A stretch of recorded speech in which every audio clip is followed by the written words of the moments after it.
आज श्री बराह पुराण के 28वें अध्याय में नवमी तिथि की महिमा के प्रसंग में दुर्गा देवी की उत्पत्ति की कथा को, जो है आपके पेज नंबर 71, 71वें पेज नंबर से। ओम। तो राजा प्रजापाल ने पूछा कि मुने, सृष्टि के आदि में सूक्ष्म रूप में स्थित निर्गुणा एवं अव्यक्त ब्रह्म स्वरूपा कल्याणी भगवती महामाया दुर्गा भगवती सगुण स्वरूप धारण करके पृथक रूप में कैसे प्रकट हुई। तो महातपा जी कहते हैं, राजन, प्राचीन समय की बात है, वरुण के अंश से उत्पन्न सिंधुदीप नाम का एक प्रबल प्रतापी नरेश हो गया है। वह इंद्र को मारने वाले पुत्र की कामना से जंगल में जाकर तप करने लगे। सुव्रत इस प्रकार एक ही आसन से भीषण तप करते हुए उसने अपने शरीर को सुखा दिया।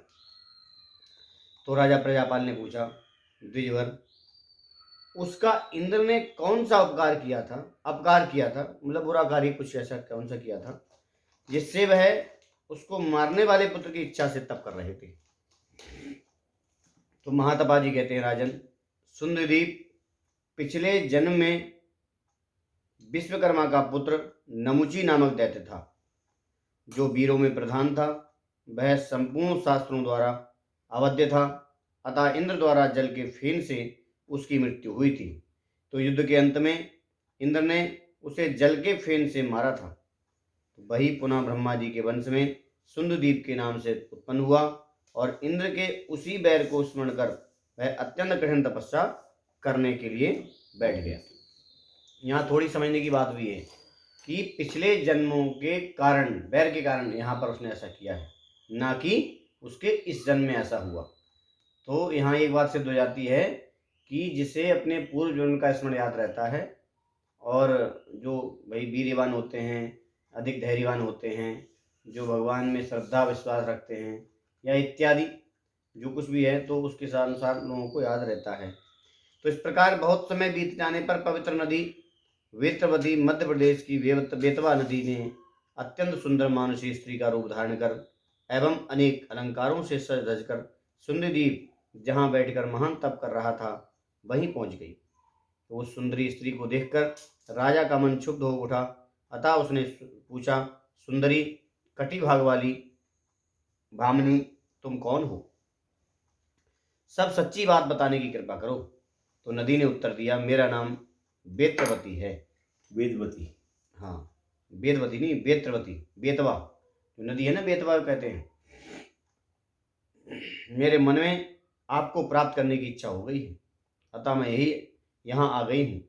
महाराज, इस बात पर तथा मेरे भावों का विचार कर आप मुझ दासी को स्वीकार करने की कृपा कीजिए।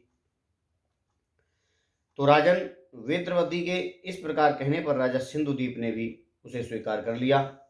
उस समय उसे पाकर शीघ्र ही उसके पुत्र की उत्पत्ति हुई।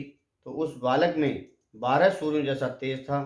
वेत्रवती के उदर से जन्म होने के कारण उस वेत्रासुर के नाम से प्रसिद्ध हुई। उसे वृत्रासुर, कोई वृत्रासुर भी कहता है, यहाँ पर नया नाम है वेत्रासुर। तो उसमें पर्याप्त बल था, उसके तेज की सीमा न थी और धीरे धीरे वह प्राग ज्योतिषपुर कामरूप आसाम का नरेश बन गया। और युवा होने पर तो उसके बल विक्रम बहुत बढ़ गए। उसने अब महायोग शक्ति द्वारा 7 दीपों वाली इस संपूर्ण पृथ्वी को जीत लिया। बाद में कालकेय को जीतने के लिए उसने मेरु पर्वत पर चढ़ाई की और जब वह असुर इंद्र के पास गया तो वे भय से वहां से भाग चले। तो अग्नि ने तो उसे देखते ही अपना स्थान छोड़ दिया। ऐसे ही यम, नैऋति और वरुण, ये सबके सब उसके आने पर अपने स्थान से हटते गए। अंत में इंद्र प्रवृत्ति को साथ लेकर वरुण देवता वायु देवता के संग निकट गए। फिर पवन देव भी इंद्र आदि समस्त देवताओं के सहित धनाध्यक्ष कुबेर के पास पहुंचे। शंकर जी कुबेर के मित्र हैं, अतः धनाध्यक्ष कुबेर देवताओं को साथ लेकर शंकर जी के पास पधारे। तो राजन, इतने में बलाभिमानी वृत्तासुर भी गदा लिए हुए कैलाश पर जा पहुंचा। इधर भगवान शिव उसे अबद्ध समझकर देवताओं के साथ ब्रह्मलोक पहुंचे। वहां पुण्यकर्मा करने वाले बहुत से देवता और सिद्धों का समाज उनकी स्तुति कर रहा था। उस समय जगत की रचना करने में कुशल ब्रह्मा जी भगवान विष्णु के चरण से प्रकट हुई गंगा के पावन जल से प्रविष्ट होकर क्षेत्रज्ञ परमात्मा की माया गायत्री का नियम पूर्वक जप कर रहे थे। अब देवता बड़े जोर से चिल्लाकर कहने लगे, प्रजाओं की रक्षा करने वाले भगवान, हमें बचाइए, हमें बचाइए। वेत्रासुर से हम समस्त देवता और ऋषि अत्यंत भयभीत हो रहे हैं, आप हमारी रक्षा कीजिए। तो देवताओं की इस प्रकार पुकार मचाने पर ब्रह्मा जी की दृष्टि वहां आए हुए उन देवताओं की ओर गई। वे सोचने लगे, अहो, भगवान नारायण की माया बड़ी विचित्र है। इस विश्व का कोई भी स्थान उनसे रिक्त नहीं है। इनसे, भगवान की माया से। असुरों और राक्षसों से भला मेरा क्या संबंध। वे इस प्रकार अभी चिंतन कर ही रहे थे कि तब तक वहां एक अयोनिजा कन्या प्रकट हो गई। उसका शरीर श्वेत वस्त्रों से शोभित हो रहा था। उसके गले में माला तथा मस्तक पर किरीट उद्भासित हो रहा था।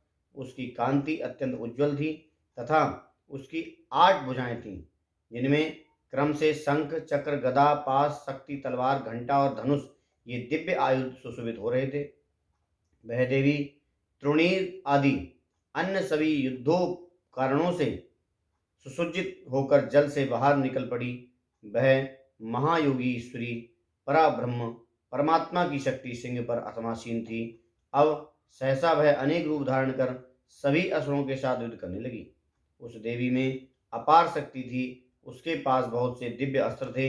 इस प्रकार देवताओं के वर्ष से यह युद्ध 1000 वर्षों तक चलता रहा और अंत में इस समग्र संग्राम में देवी द्वारा भयंकर वृत्रासुर मार डाला गया।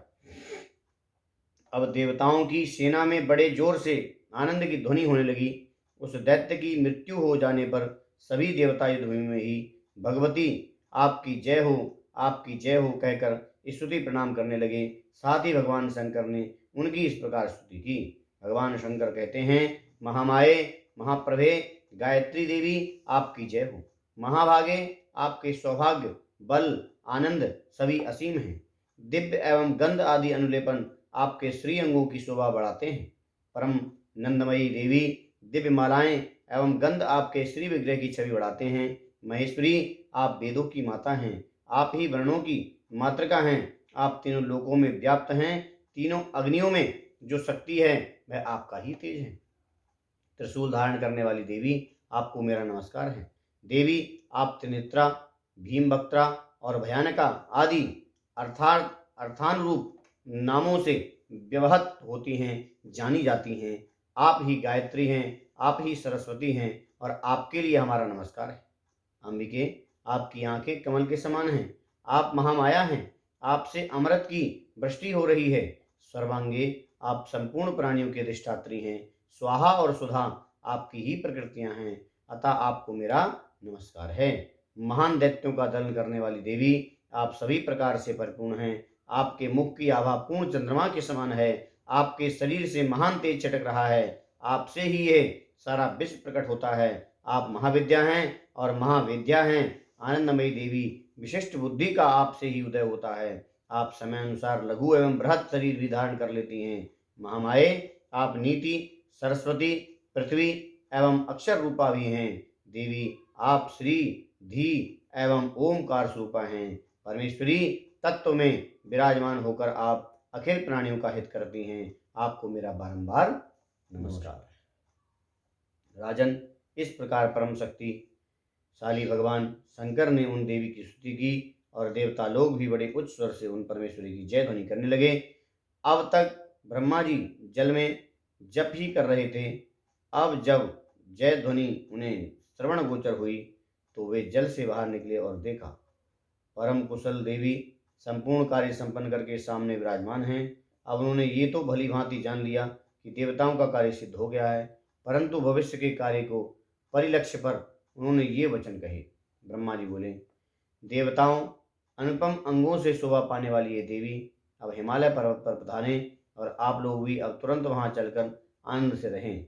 नवमी तिथि के दिन इन देवी की सदा स्थिर चित्त एवं ध्यान समाधि द्वारा आराधना करनी चाहिए। ऐसा करने से ये संपूर्ण प्राणियों को वर देंगी, इसमें लेश मात्र संदेह नहीं है। इस प्रकार नवमी तिथि को जो पुरुष अथवा स्त्री पकवान प्रसाद रूप से भोजन करेंगे उनके सभी मनोरथ सिद्ध हो जाएंगे। तो राजन, फिर ब्रह्मा ने भगवान शंकर से कहा, देव, स्वयं आप द्वारा कहे गए इस स्तोत्र को जो पुरुष प्रातः काल नित्य पाठ करेंगे उसे आप भी इस देवी के समान ही वर प्रदान करेंगे और संपूर्ण संकटों से उसका उद्धार कर देंगे। ये प्रार्थना है। इस प्रकार भगवान शंकर से कहकर उन्होंने पुनः देवी से कहा, देवी, आपके द्वारा यहाँ कार्य संपन्न हुआ, किंतु अभी हमारा एक दूसरा बड़ा बहुत कार्य शेष है।